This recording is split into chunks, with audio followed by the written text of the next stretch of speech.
Like most reptiles, leopard geckos are not keen on being handled, but as this is necessary for health checks and vet visits, it is important to know how to do it right. As can be clearly seen, this little guy here is not in fact a leopard gecko, but the basic handling requirements are the same for any reptile of this size.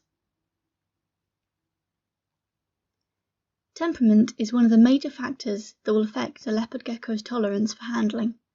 and especially for skittish or aggressive temperaments, or those with bad past experiences of handling, the process can be a lot more challenging.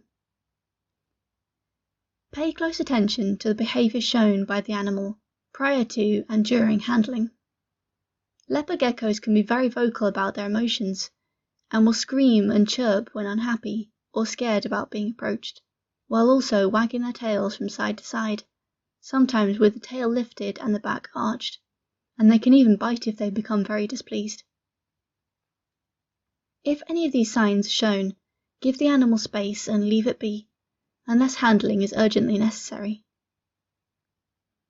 Although it is generally recommended to restrict the handling of leopard geckos to only when it is absolutely necessary,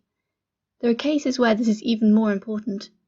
such as when they are new to an enclosure, if they are sick or injured, if they are shedding,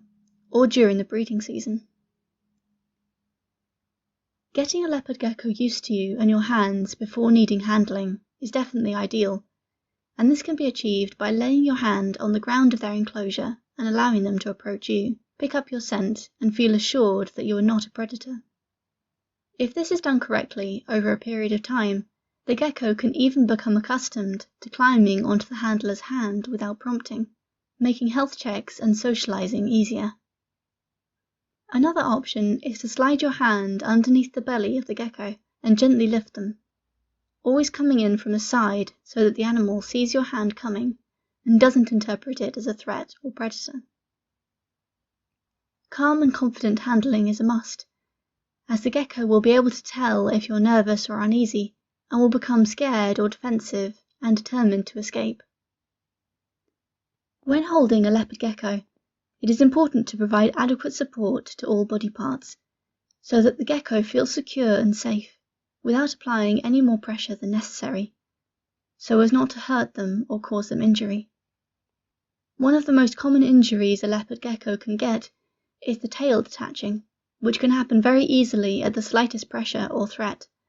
and is a defense mechanism to evade danger.